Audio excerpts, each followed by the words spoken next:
Bonjour à tous. Aujourd'hui, on est le mercredi 22 avril 2026. Et notre cher ami, notre frère Laith Marouf, qui vient de Beyrouth, est avec nous. Bienvenue à nouveau, Laith. Ravi d'être avec vous, Nima. Je vais commencer par ce qu'on a appris hier. On sait que depuis que le cessez-le-feu a été annoncé par l'administration Trump, il n'y a jamais vraiment eu de cessez-le-feu. Israël a continué à frapper le sud du Liban, détruisant de nombreux villages là-bas. Mais hier, on a appris que le Hezbollah avait riposté avec des roquettes. Qu'est-ce que c'était exactement?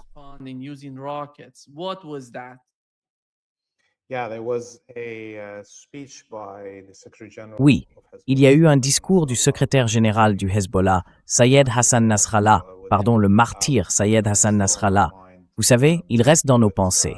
Mais Naïm Qassem a déclaré, en gros, qu'il riposterait à toute violation du cessez-le-feu et qu'il n'attendrait pas. Et puis, il y a eu une déclaration du plus haut membre du Parlement appartenant au parti du Hezbollah, le député Raed hier. Il a appelé le président du Liban à simplement revenir, à cesser de s'humilier, lui et le Premier ministre, en essayant de négocier avec l'ennemi. Il a ajouté que tout ce qu'il signerait n'aurait aucune valeur et que le Hezbollah continuerait d'attaquer les forces d'invasion jusqu'à la libération du moindre centimètre du Liban.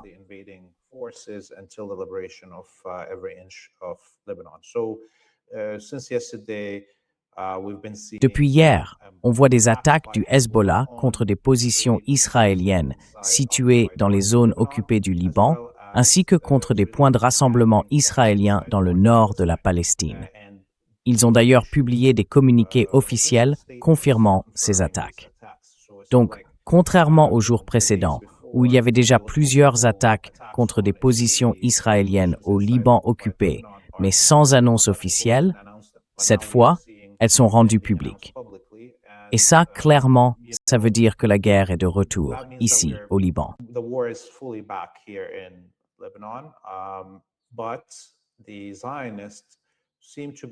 Mais on dirait que les sionistes ont peur d'attaquer en dehors des zones du Sud-Liban, parce que ça déclencherait une riposte du Yémen, une riposte de l'Irak, une riposte de l'Iran. Et si on ajoute à ça la prolongation du cessez-le-feu, cette prolongation sans limite que Trump vient d'annoncer, on a plutôt l'impression que les sionistes se retrouvent maintenant isolés et que les États-Unis ne vont pas lancer de guerre. Mais, vous savez, encore une fois, peut-être que tout ça, c'est juste une manœuvre pour gagner du temps, pendant que les États-Unis rassemblent davantage de troupes et de matériel dans la région, pour essayer de lancer une deuxième phase de l'attaque contre l'Iran.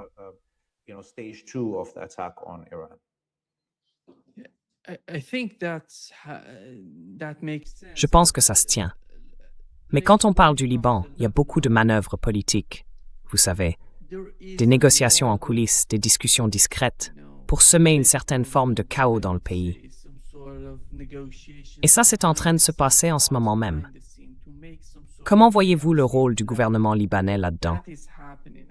Est-ce qu'ils savent vraiment ce qu'ils font? Ou est-ce qu'ils sont simplement en train de jouer le jeu de ceux qui tirent les ficelles?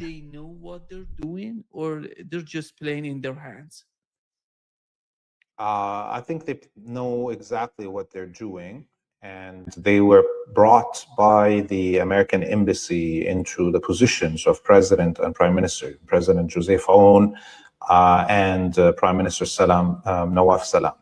And they are following a plan that was put there for them. Now, that doesn't mean this plan is going to work. They are vassals, they are going to try their best.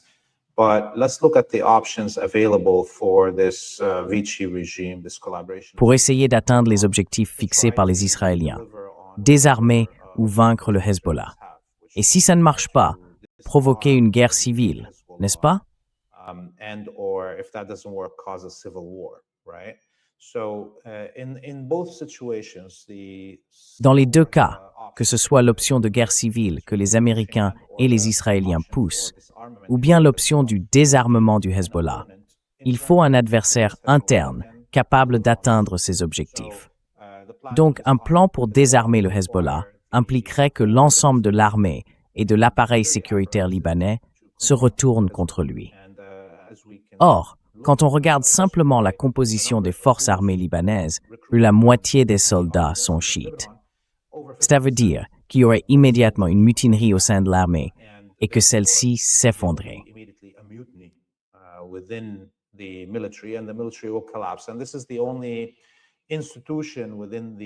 Et c'est la seule institution au sein de l'État libanais qui compte vraiment. Si l'armée s'effondre à cause d'une mutinerie, parce que le gouvernement la pousse à affronter le Hezbollah, alors il n'y aura plus d'État libanais. C'est pour ça que le commandant en chef de l'armée libanaise, le général Rudolf Haikal, refuse d'utiliser l'armée contre le Hezbollah. Pas parce qu'il serait, disons, du côté du Hezbollah ou quelque chose comme ça. Il essaye simplement d'éviter l'effondrement total de l'armée. L'autre option, celle d'une guerre civile, impliquerait qu'une milice affronte le Hezbollah.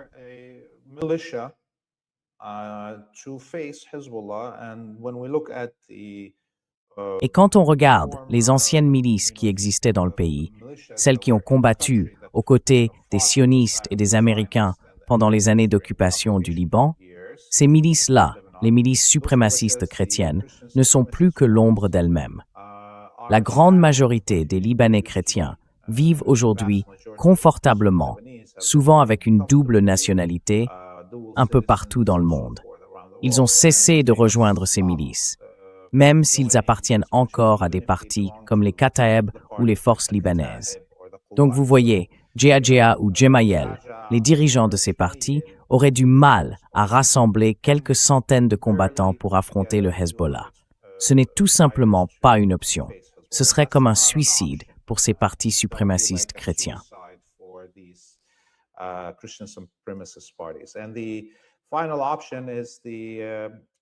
Et la dernière option, ce sont les escadrons de la mort wahhabites, comme on l'a vu en Syrie. Mais le Liban n'est pas un terrain fertile pour recruter de tels groupes. Et comme tout le monde a vu ce qui s'est passé en Syrie après l'effondrement du gouvernement Assad, la majorité des sunnites au Liban, qui appartiennent à la confrérie soufie, l'islam sunnite mystique, regardent ce qui est arrivé aux mosquées soufis et aux chefs soufis en Syrie. Ils ne veulent pas subir le même sort, celui du massacre. Donc il n'y a personne, à l'intérieur du Liban, capable de réaliser les objectifs des États-Unis et d'Israël, que ce soit le désarmement du Hezbollah ou une guerre civile.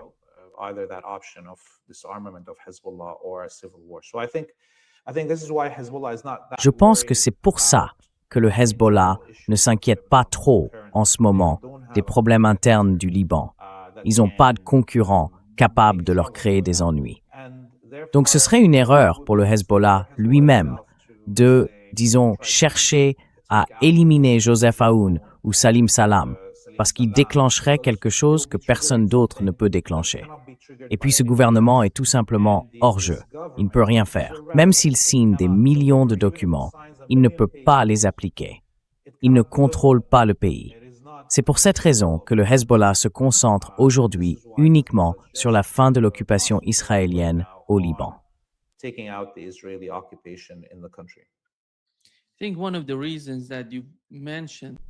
Je pense, une des raisons que vous avez mentionnées tout à l'heure, et qui est prise en compte à la fois par le Hezbollah et par l'Iran en ce moment, c'est que le cessez-le-feu joue complètement contre eux. Parce que les États-Unis et Israël n'ont rien obtenu sur le champ de bataille. C'est pour ça qu'ils ont cherché un cessez-le-feu. Ils en étaient même à le supplier, pour être honnête. Alors quand un cessez-le-feu est en place, on sait qu'il serait respecté par l'Iran, qu'il serait respecté par le Hezbollah, mais Israël, lui, ne le respectera pas. Et s'il le respecte, alors quelle serait l'intention derrière? Petit à petit, en traçant cette ligne jaune dans le sud du Liban, ils veulent faire la même chose que ce qu'ils ont fait en Palestine, à Gaza, comme ils le font là-bas. Et c'est bien là toute la fragilité de ce genre de cessez-le-feu. Ils n'aident pas la situation. Ils vont complètement à l'encontre du Hezbollah et de l'Iran. Et cette perception-là, est-ce qu'elle est partagée par la direction au Liban, par la direction du Hezbollah?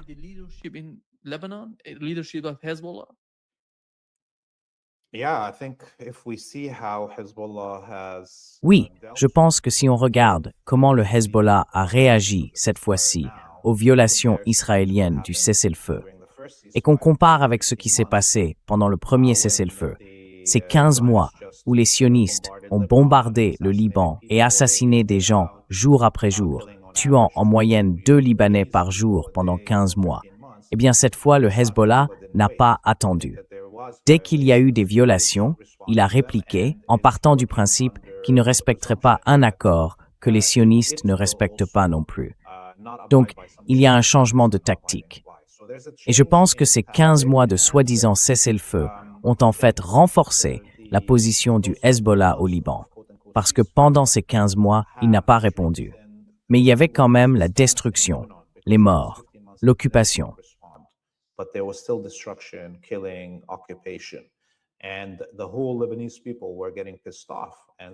Et tout le peuple libanais en avait vraiment marre. Certains se demandaient même si le Hezbollah était encore capable de défendre le pays. Eh bien, aujourd'hui, tout le monde peut voir que le Hezbollah défendra le pays, qu'il en a les moyens, qu'il peut vaincre les Israéliens et qu'il ne va pas simplement encaisser les coups pendant que des civils se font tuer sans aucune réponse face aux sionistes. Et à propos de la ligne jaune, l'imagination sioniste est parfois complètement déconnectée de la réalité. Et ça, c'est parce qu'ils sont animés par un sentiment de supériorité. Ils pensent qu'ils peuvent tout faire, tout violer, et que personne ne peut les arrêter. Mais hier, j'étais derrière cette ligne jaune. Hier, nous sommes allés visiter le village de Clayleh, qui se trouve juste à un village de Nakoura, le point le plus au sud de la côte libanaise. Il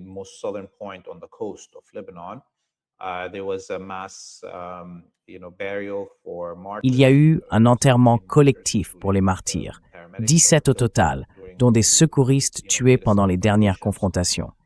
Des milliers de personnes étaient dans le village pour la cérémonie et il ne nous est rien arrivé. C'est pareil dans plusieurs endroits que nous avons visités ces derniers jours. Et tous ces lieux sont censés se trouver derrière cette ligne jaune. Alors oui, les Israéliens peuvent tracer des lignes sur une carte. Mais peuvent-ils vraiment en faire une réalité? Non, ils ne le peuvent pas. Ils n'en ont pas le pouvoir. Et le Hezbollah ne leur permettra même pas d'être en sécurité dans les zones situées juste à la frontière de la Palestine occupée. Je pense que, dans les prochains jours, les opérations du Hezbollah dans le sud du Liban vont s'intensifier. Plus les sionistes feront exploser des bâtiments dans les villages qu'ils occupent, plus le Hezbollah les attaquera.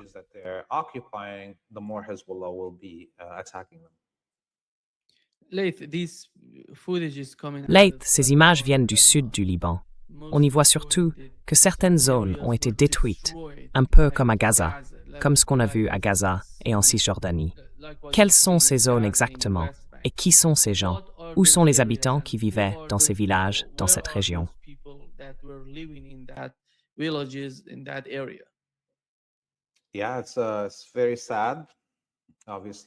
Oui, c'est vraiment triste. Évidemment, beaucoup de villages avaient déjà été détruits avant, pendant la dernière période d'occupation, pendant ce cessez-le-feu. Et maintenant, on voit des villages de deuxième ligne, surtout autour de la région de Bint Jbeil.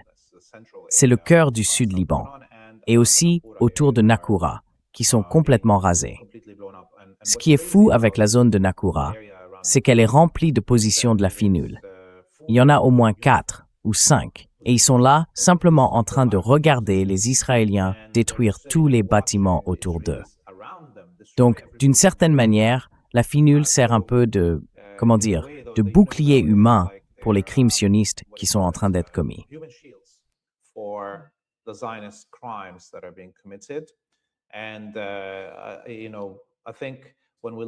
Et je pense que, quand on regarde la façon dont le président français a réagi à la mort d'un soldat français de la FINUL, tué par les Israéliens, et qu'il a essayé d'en rejeter la faute sur le Hezbollah, ça montre bien à quel point la FINUL est inutile dans cette situation.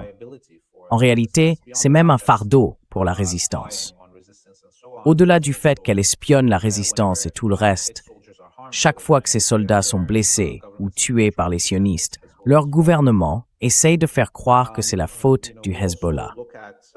Et puis, quand on voit aussi la manière dont les Israéliens détruisent tout autour de Benjbeil, on parle là de certaines des zones les plus peuplées du sud du Liban.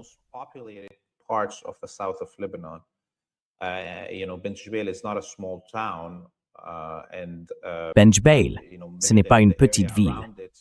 Et peut-être que la région autour, les villages voisins et Benjbeil elle-même, ça fait dans les 200 et quelques mille habitants. C'est une grande partie de la population qui ne pourra pas revenir et ne retrouvera rien pour vivre. Ils vont devoir tout reconstruire à partir de zéro. Ils vont être déplacés pendant longtemps. Et la façon dont les sionistes s'en sortent montre bien ce qu'est l'Occident, et que leur discours sur le droit international, les droits humains et tout le reste, c'est juste une perte de temps. La seule chose qui défendra le Liban, c'est la résistance armée face à ces crimes.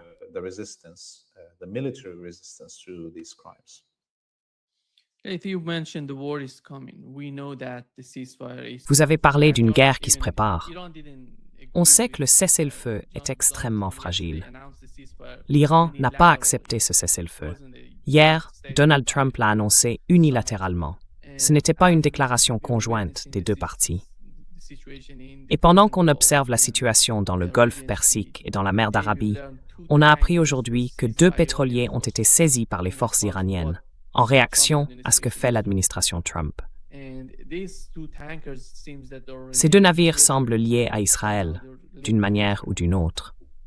Pensez-vous que si la guerre éclate, elle va commencer progressivement, ou bien qu'on assistera à de nouvelles attaques, des attaques dévastatrices, massives, entre les 2 camps?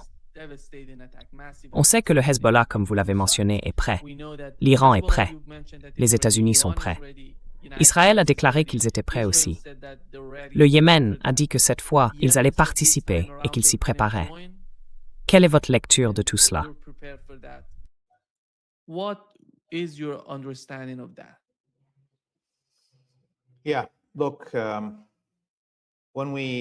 Oui, écoutez, quand on analyse ce qui vient de se passer, on voit que les États-Unis, en tant qu'empire, ont utilisé tout le pouvoir dont ils disposaient pour essayer de vaincre l'Iran et l'axe de la résistance.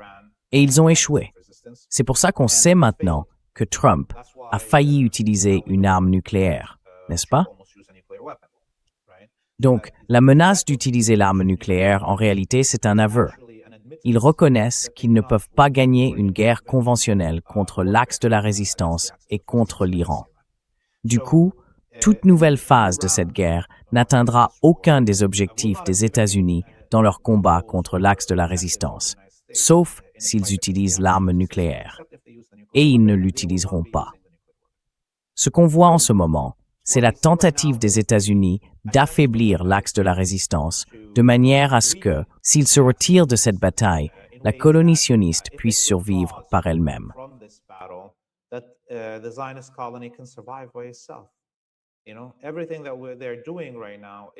Tout ce qu'ils font en ce moment vise cet objectif, parce que leurs objectifs ont dû changer, leur objectif stratégique. Ils savent qu'ils ne peuvent pas obtenir la défaite de l'Iran. Ils n'utiliseront pas d'armes nucléaires, parce que s'ils le faisaient, des milliards de personnes se mettraient en marche vers l'Europe, leurs terres et leur eau étant contaminées par les retombées nucléaires. Et à ce moment-là, l'Europe cesserait d'être l'Europe. Et je ne parle même pas des autres puissances qui pourraient, en réaction, utiliser à leur tour des armes nucléaires.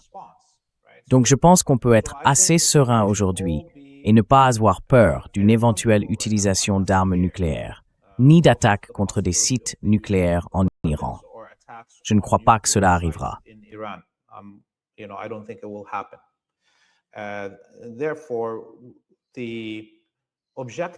L'objectif de l'axe de la résistance, face au nouvel objectif stratégique des États-Unis, qui est d'affaiblir l'axe de la résistance jusqu'à ce que la colonie sioniste puisse survivre seule pendant encore quelques décennies, c'est de sortir de la prochaine confrontation avec cette colonie sioniste dans un état tel qu'elle ne puisse plus survivre par elle-même. Et cela va arriver. C'est, je pense, ce qui va se passer dans la prochaine phase. Le Yémen va entrer en jeu et il fermera Bab el-Mandeb, ce qui obligera les États-Unis à se retirer encore davantage d'Asie occidentale, que ce soit en termes de position, de troupes ou tout le reste.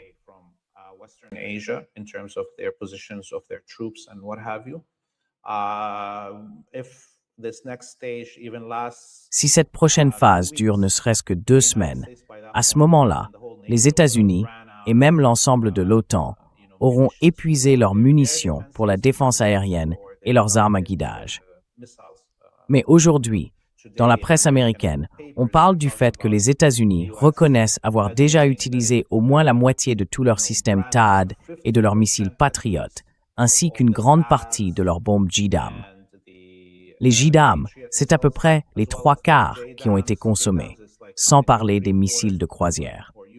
Donc, à la fin de cette prochaine étape du conflit, les États-Unis n'auront plus d'autre choix que de se retirer complètement de la région. Ils devront, en quelque sorte, rentrer la queue entre les jambes et tenter de se réarmer pour ne pas se retrouver en position de faiblesse face à la Chine et à la Russie. Et la colonie sioniste, elle, se retrouvera seule.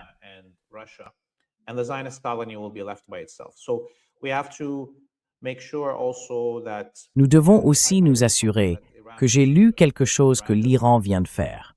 L'Iran vient de publier une déclaration à l'Agence internationale de l'énergie atomique demandant que les armes nucléaires et le programme nucléaire de la colonie sioniste soient placés sous son autorité.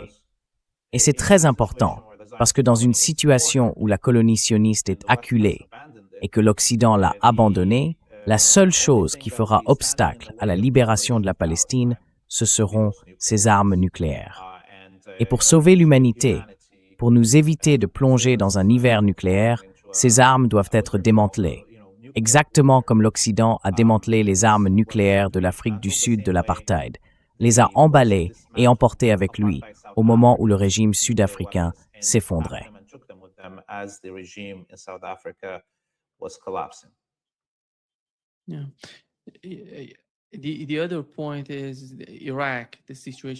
L'autre point, c'est l'Irak, la situation en Irak.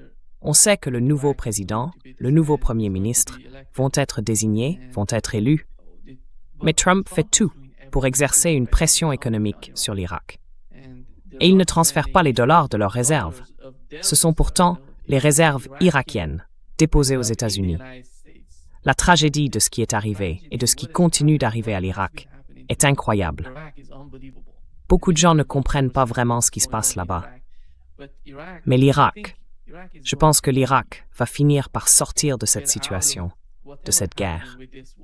L'Irak va être sauvé de ce qui se passe depuis si longtemps. Parce qu'ils commencent à... Ils veulent décider eux-mêmes de l'avenir de leur pays. Pensez-vous que c'est ce que la majorité du peuple irakien souhaite? Ou bien cherchent-ils une sorte de porte de sortie à ce qui se passe sur le plan économique, à la crise de leur économie? Comment voyez-vous la situation en Irak?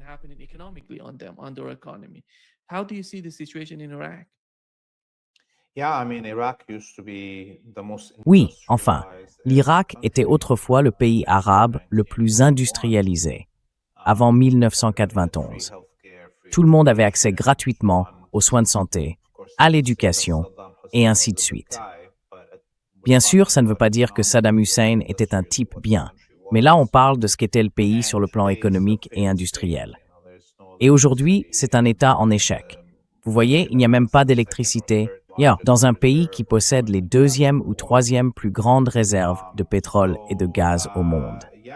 Donc, oui, je pense qu'en ce moment, avec le départ des troupes américaines d'Irak, les Américains vont avoir du mal à contrôler le pays et à faire pression sur sa classe politique.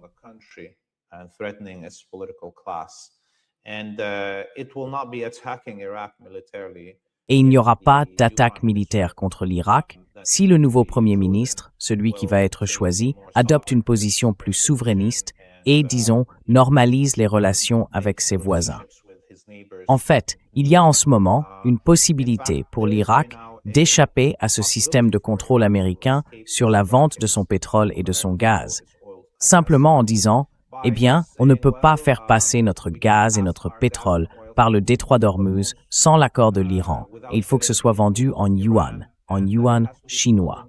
C'est ce que dit l'Iran. Donc cela donnerait au gouvernement irakien la possibilité de recevoir directement ces paiements en yuan dans sa propre réserve nationale, au lieu que l'argent soit placé à New York en dollars. Et ainsi, il pourrait en rejeter la responsabilité sur l'Iran.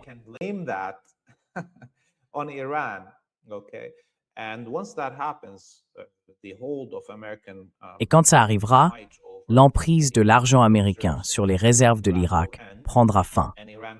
L'Iran pourra alors entretenir de meilleures relations avec son voisin, l'Irak. Et l'Irak pourra enfin commencer à reconstruire son réseau électrique, ses réseaux d'eau qui ont été négligés pendant plus de 30 ans. Et vous savez, il pourra reprendre un commerce normal avec l'Iran et les pays voisins. Et simplement vu la position géographique de l'Irak, son économie va croître très vite. Jusqu'ici, on ne lui a pas permis de commercer librement avec ses voisins. On ne lui a pas permis d'utiliser ses propres ressources pour se reconstruire. Un pays comme l'Irak peut se développer très rapidement grâce au niveau d'éducation de sa population, à ses compétences et à ses ressources, à condition qu'il n'y ait pas d'ingérence américaine.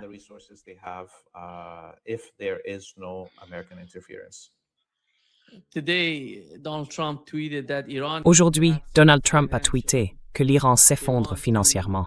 Il dit qu'ils veulent que le détroit d'Ormuz soit rouvert immédiatement. Et vous savez ce qui se passe dans le Golfe Persique. En gros, vu la situation actuelle, c'est incroyable de voir que les Émirats arabes unis manquent d'argent. Ils demandent de l'aide aux États-Unis. Et Donald Trump envisageait même un plan de sauvetage financier pour l'Iran. Pourtant, ils essayent de dire exactement le contraire. Ce qui arrive, par exemple, aux Émirats et aux pays du Conseil de coopération du Golfe, ils essaient de faire croire que c'est ce qui se passe en Iran. C'est ça, l'urgence de leur côté. C'est ça le problème que ressent Donald Trump. C'est la pression qui vient de l'extérieur et qui s'ajoute à celle qu'il subit déjà. On sait que sur le plan intérieur, Donald Trump est sous une pression énorme, de tous les côtés. Mais le problème économique de ces pays du Golfe, à mon avis, est encore plus grave. Et la question, c'est comment tout ça va se répercuter sur lui.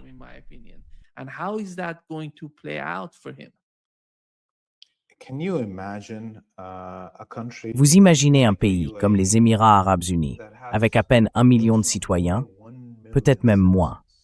Et sans doute que la moitié d'entre eux ont obtenu la citoyenneté au cours des 20 ou 30 dernières années. Ce pays a découvert du pétrole et du gaz il y a environ 80 ans. À l'époque de ces découvertes, sa population était d'environ 80 000 habitants. C'était la population des Émirats dans les années 50.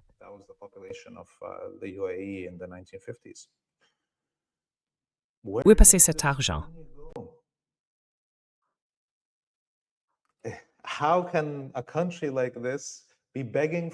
Comment un pays comme celui-là peut-il mendier de l'argent aux États-Unis, alors qu'il y a seulement quelques mois, il offrait des milliards de dollars à Trump et à sa famille? Donc, clairement, les gens voient bien maintenant que cet argent n'a jamais été entre les mains de ses vassaux. Ces vassaux recevaient juste assez d'argent, pris dans les ressources de leur propre peuple, pour continuer à paraître comme des rois de fête. D'accord?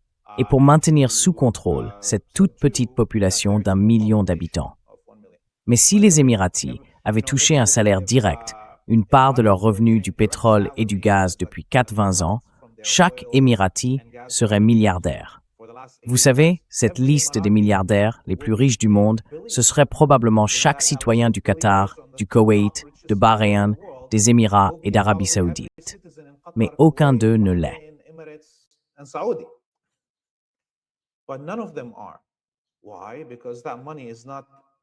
Pourquoi? Parce que cet argent ne leur est pas autorisé. Alors maintenant, quand les Émiratis demandent une aide financière aux États-Unis, ce qu'ils demandent en réalité, c'est « s'il vous plaît, maître, pouvez-vous nous rendre une partie de notre propre argent que vous nous volez depuis 100 ans ?» C'est à ce point-là que c'est insensé. Donc, pour tous ceux qui n'avaient pas compris avant que ces vassaux du Golfe ne contrôlaient pas vraiment leur argent et n'y avaient pas accès, voilà la preuve à 100% que cet argent a été pillé par les sionistes et les impérialistes depuis 80 ans. Et ces vassaux n'ont aucun contrôle sur la grande majorité de cet argent, sauf juste assez pour financer la prostitution, la pédophilie, la drogue et les fêtes en plein désert, comme MBS dépense son nom.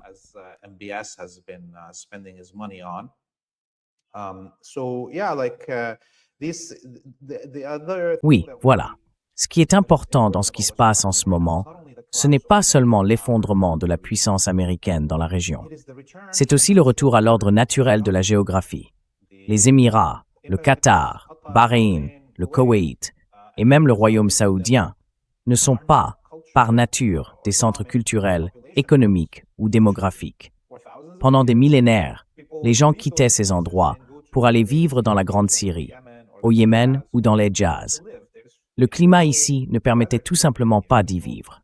Les grands centres culturels du monde arabe, c'était Damas, Bagdad, Le Caire, Sanaa.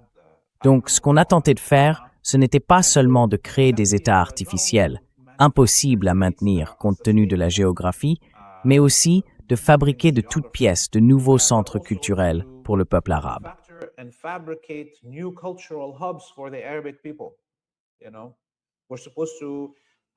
On est censé croire que les Émirats et le Qatar représentent le sommet de la pensée et de la culture arabe.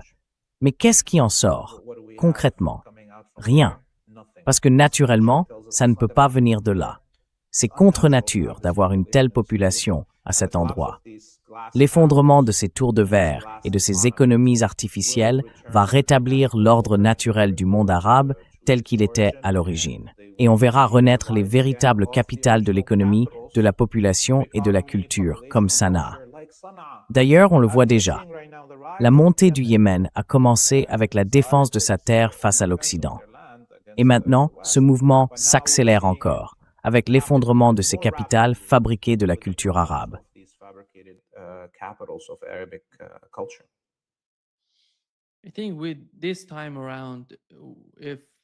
Je pense que cette fois, si la guerre reprend, on va voir, comme on l'a appris avec le Yémen, qu'ils vont s'impliquer. Le détroit de Bab el-Mandeb va entrer dans l'équation. Mais comment vous attendez-vous à ce que les pays du CCG réagissent? Comment se prépare-t-il à participer? Parce qu'ils faisaient partie de la guerre. Quand le conflit a commencé, ils ont dit qu'ils n'en feraient pas partie. On sait pourtant que pendant la guerre, les États-Unis utilisaient largement leur territoire pour attaquer l'Iran. Tout. En coulisses, ils faisaient tout. Vous vous souvenez de ces avions ravitailleurs touchés par l'Iran sur le territoire saoudien? Mais je ne sais pas, jusqu'à présent, quelles leçons ils en ont tirées. Est-ce qu'il y a eu une courbe d'apprentissage de leur côté?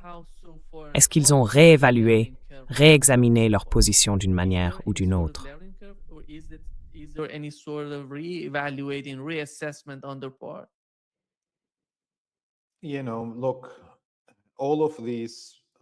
Vous savez, regardez, tous ces régimes vassaux ont été installés par le colonialisme européen à la fin du XIXe siècle et pendant la Première Guerre mondiale. Et le comportement de ces vassaux n'est pas guidé par l'éthique, ni même par l'instinct de survie. Il est dicté par cette relation de vassalité. On peut remonter aussi loin que la fin des années 30, quand le roi Abdelaziz Ben Saoud, le fondateur du dernier royaume des Saouds, échangeait avec Ben Gourion avant la création de la colonie juive en 1948.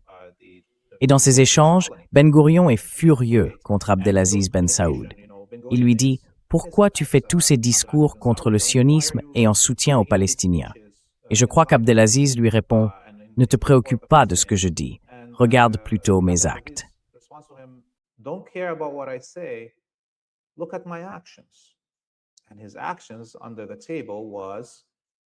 Et ses actions en coulisses, eh bien, en 1936, il y a eu la révolte arabe dans toute la région de la Grande Syrie, qui comprenait aussi la révolte palestinienne contre l'occupation française et britannique. Et beaucoup de ceux qu'on appellerait aujourd'hui des Saoudiens ou des Arabes venant du royaume d'Arabie saoudite sont venus en Palestine pour aider les Palestiniens dans leur lutte pour la libération. Et la famille Saoud les a tous tués à leur retour. D'accord? D'accord. Ils envoyaient même leurs noms aux Israéliens pour essayer de les faire tuer aussi sur la terre de Palestine. Donc, il est impossible de changer cette réalité, parce que l'existence de ces monarchies dépend directement du soutien militaire de l'Empire et des valets sionistes ici dans la région.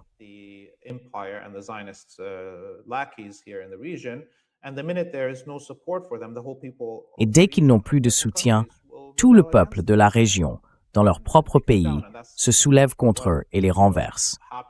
C'est exactement ce qui s'est passé dans les années 70. Les Britanniques ont dû intervenir, par exemple, directement pour sauver la famille royale de Bahreïn. En 1979, ça s'est aussi produit à l'intérieur du royaume d'Arabie saoudite.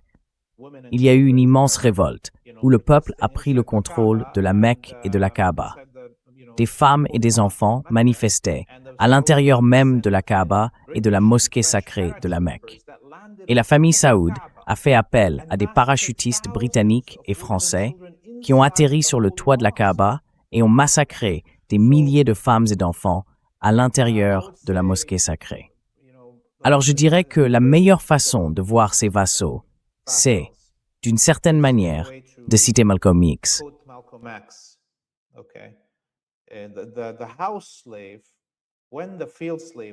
L'esclave de maison, quand les esclaves des champs se révoltent, eh bien, nous, ici dans le monde arabe, on est tous, pour le moment, des esclaves des champs. Et alhamdoulilah, l'Iran et le peuple iranien ne sont pas tombés, donc eux ne sont pas des esclaves des champs, d'accord?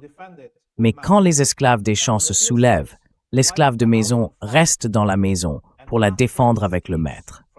Et quand les esclaves des champs mettent le feu à la maison et que le maître s'enfuit par la porte de derrière, l'esclave de maison, lui, reste à l'intérieur pendant que tout brûle. C'est un fait. Ce qu'on va voir, c'est que ces régimes vassaux du monde arabe resteront fidèles aux sionistes et aux impérialistes jusqu'à ce que l'épée leur tranche la tête.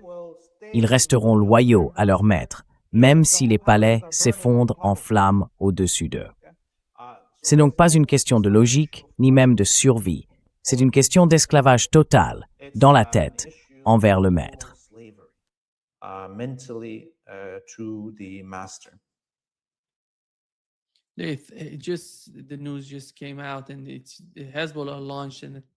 Les dernières nouvelles viennent de tomber.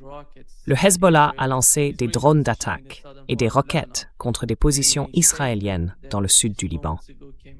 Et dans un communiqué publié il y a tout juste quelques instants, pendant que nous parlions, le Hezbollah a déclaré ceci, je cite, « En défense du Liban et en représailles aux violations du cessez-le-feu par Israël, nous avons visé les nouvelles positions d'artillerie israélienne à Al-Bayada avec une frappe en piqué, provoquant un impact confirmé. Un incendie s'est déclaré dans la salle de contrôle du tir. »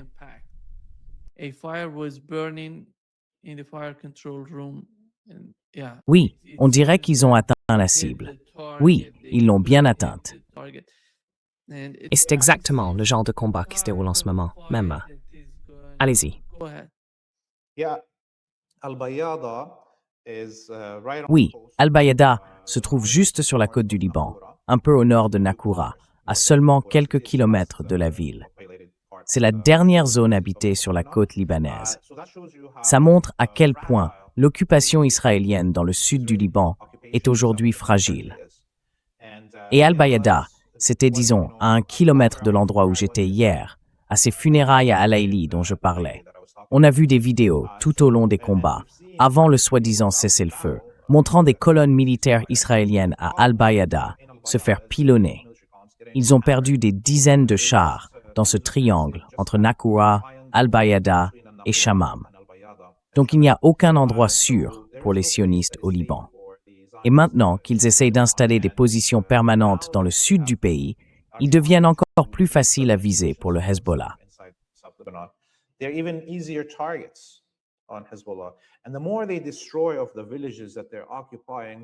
Et plus ils détruisent les villages qu'ils occupent, plus ils se retrouvent exposés, non? S'il n'y a plus de bâtiments derrière lesquels les chars peuvent se cacher, on peut simplement tirer directement sur eux. Plus besoin d'utiliser des armes à tir courbe. On peut les viser à vue, tout simplement. Et c'est là que les pulsions génocidaires, de nettoyage ethnique que les sionistes ont parfois, se retournent contre eux. Ils ne s'en rendent pas compte. Ils sont aveuglés par la vengeance et la haine, au point d'aller raser tous les villages sur la ligne de front et de rester dessus comme des cibles immobiles. Le Hezbollah peut bombarder ces zones dès maintenant et appliquer une politique de terre brûlée, puisque les Israéliens les ont détruites et qu'il n'y a plus de civils. Et c'est exactement ce qui va se passer. Les pertes des sionistes vont augmenter très vite si on revient à une bataille à grande échelle ici, au Liban.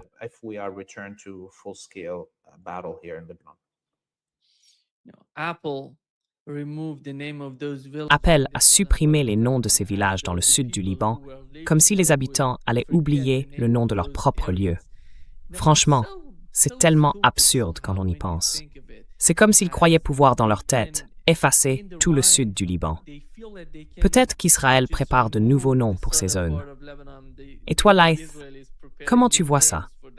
Quand tu penses à ces gens qui ont été chassés de leur village, de leur terre, de leur région, et qu'aujourd'hui tu vois Apple faire la même chose à ces populations.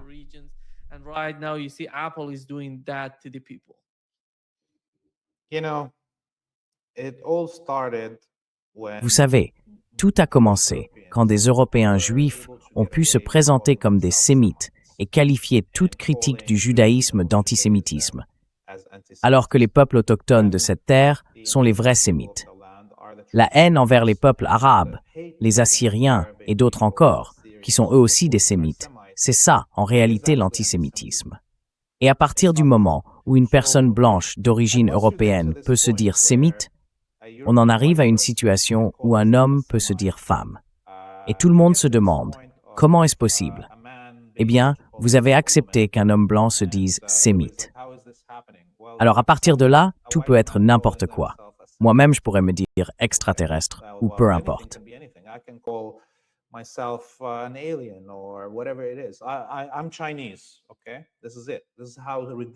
Je suis chinois, d'accord? Voilà. C'est à quel point la situation est absurde. Et une fois qu'ils s'en sortent avec ça, et qu'on voit toutes les institutions occidentales répéter cette folie ridicule, on en arrive à un point où Apple ose effacer ses cartes. Je ne crois pas que ça soit déjà arrivé, franchement. Que des régions entières du monde soient effacées des cartes officielles. Et ça montre aussi à quel point les sionistes sont intégrés dans les structures officielles, économiques et technologiques de l'Empire. Si Apple n'était qu'une entreprise américaine, elle ne ferait pas passer ce genre de choses en priorité. Pourquoi le faire dès le lendemain?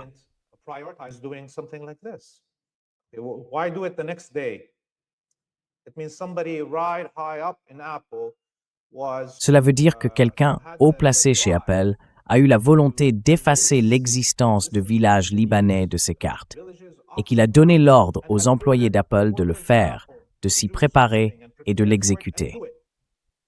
Voilà à quel point les sionistes sont impliqués. Et il faut bien noter une chose très importante. Ces villages du sud Liban ont déjà été effacés auparavant, dans les années 40, dans les années 60, dans les années 70. Ils avaient déjà été effacés par les croisés, complètement détruits par eux. Les croisés étaient aussi impitoyables que ceux-là. Et avant eux, il y a eu les Romains. Et entre-temps, les Mongols. Et malgré tout, nous avons reconstruit nos villages et gardé leurs noms.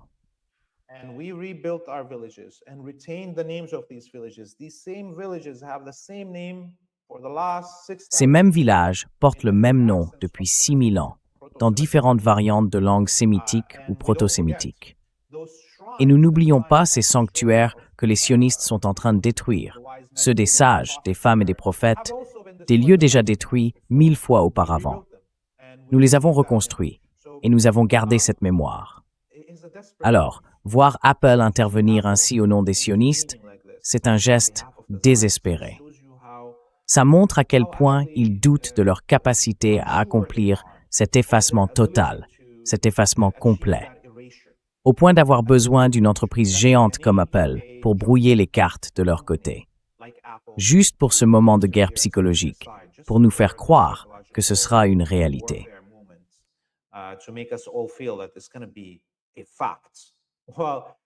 How is it a fact Alors, that comment peut-on dire qu'Apple effacerait tous ces villages qui n'ont pas encore occupé ou détruits? Je veux dire, même cette ligne jaune dont on parle, je te l'ai dit, j'étais dans un de ces villages. Il y en a très peu, peut-être ceux de la première ligne, de la deuxième ligne, certains occupés par les Israéliens. Alors pourquoi effacer quelque chose d'aussi éloigné, au nord du Litanie, alors que les Israéliens n'y ont pas touché et que les habitants y sont toujours?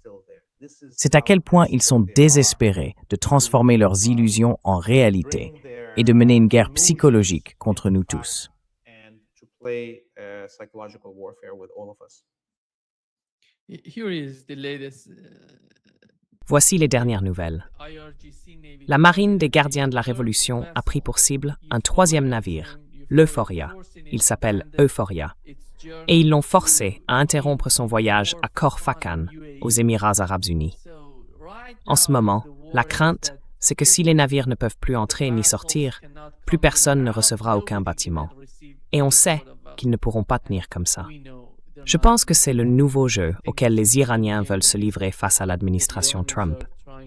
Voir combien de temps il faut pour mettre les pays du Golfe à genoux. Je crois que c'est exactement ce qui est en train de se passer. I think that's the game that is happening. Yeah, I think up until now, Oui, je pense que jusqu'à présent, l'Iran a fait preuve de beaucoup de retenue et d'humanisme dans la manière dont il a ciblé ses vassaux du CCG.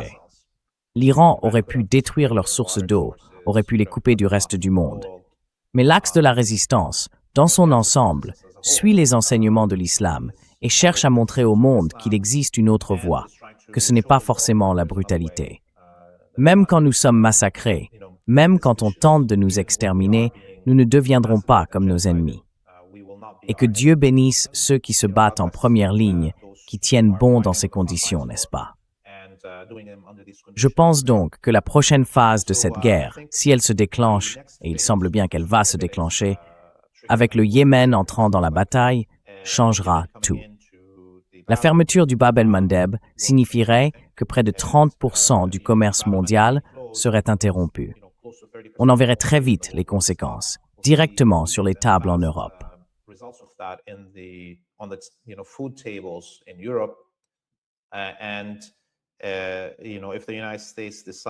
Et si les États-Unis décident de commencer à attaquer le commerce, comme ils le font en ce moment, je pense que ça fera entrer la Chine dans la bataille. D'ailleurs, la Chine ne laissera pas ses propres navires être pris pour cible par les États-Unis.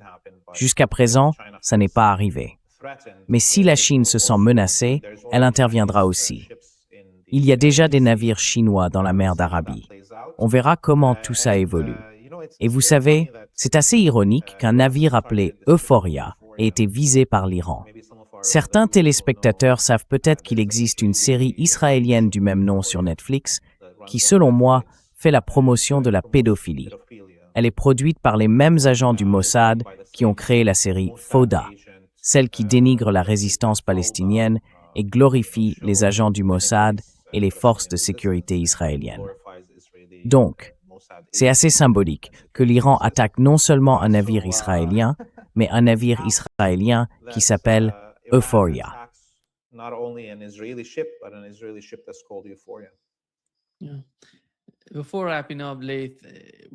Oui, avant de conclure, Laith, on a vu ces derniers jours quelque chose d'assez spectaculaire à propos de ce qui s'est passé dans le sud du Liban, avec des soldats israéliens qui auraient détruit la statue de Jésus. Alors, quelle est selon toi la situation dans le sud du Liban? Où cela s'est-il produit exactement? Et est-ce que c'est quelque chose de nouveau pour toi dans ta compréhension des objectifs des forces israéliennes, de l'armée israélienne? Parce que quand on voit ça soudainement exploser dans les médias grand public, comme si c'était la première fois que ça arrivait, comment tu comprends ça?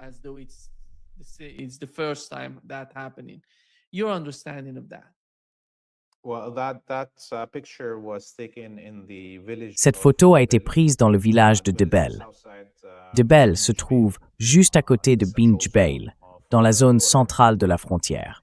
C'est l'un des 3 villages chrétiens situés au sud de Bin Jbeil, où il n'y avait pas de résistance du Hezbollah. L'armée libanaise y était présente. Pendant la guerre de 45 jours, le président et le premier ministre ont retiré l'armée libanaise de cette zone, abandonnant ainsi la population chrétienne de ces 3 villages. L'armée israélienne a simplement traversé ces villages pour atteindre les portes de Binjbeil. En somme, le Premier ministre et le Président ont trahi les habitants de ces villages et ils ont aussi trahi Binjbeil pour aider les Israéliens à obtenir une victoire symbolique en essayant d'occuper Binjbeil, ce qu'ils n'ont pas réussi à faire.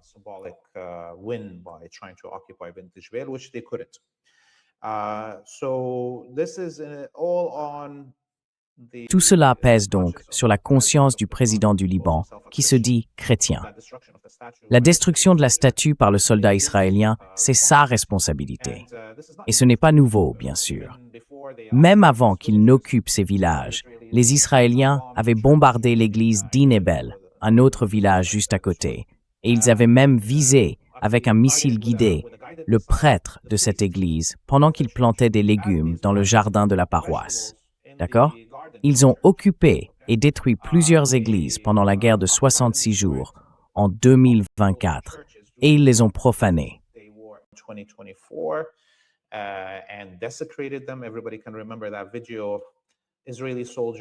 Tout le monde se souvient de cette vidéo où des soldats israéliens font semblant de célébrer un mariage gay dans une église du Sud-Liban, comme une sorte de comédie, tout en profanant les icônes religieuses à l'intérieur.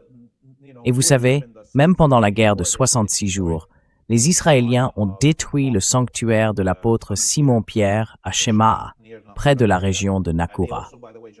D'ailleurs, ils l'ont de nouveau attaqué pendant cette guerre de 45 jours. Et hier, les Israéliens sont revenus sur le sanctuaire de l'apôtre Simon-Pierre et y ont planté un drapeau israélien. Et là, je ne parle que des 2 dernières années et demie. Cela fait des décennies que les Israéliens s'en prennent aux églises et aux icônes religieuses au Liban, aux icônes religieuses chrétiennes.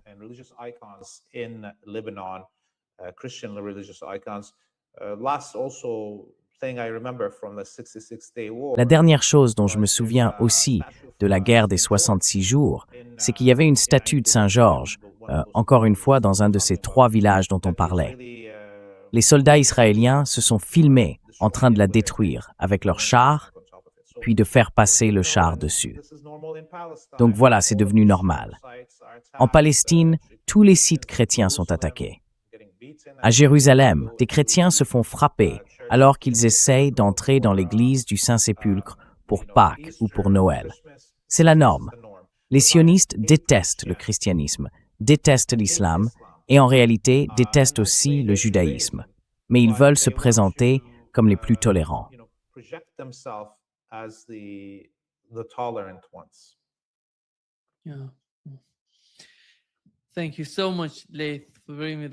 Merci beaucoup, Laith, d'être avec nous aujourd'hui. C'est toujours un vrai plaisir. Et laissez-moi juste rappeler une chose. Allez sur le site freepalestine.video pour soutenir Laith. Vous pouvez aussi le suivre sur sa chaîne YouTube. Rendez-vous sur freepalestine.video pour le soutenir, lui et son travail.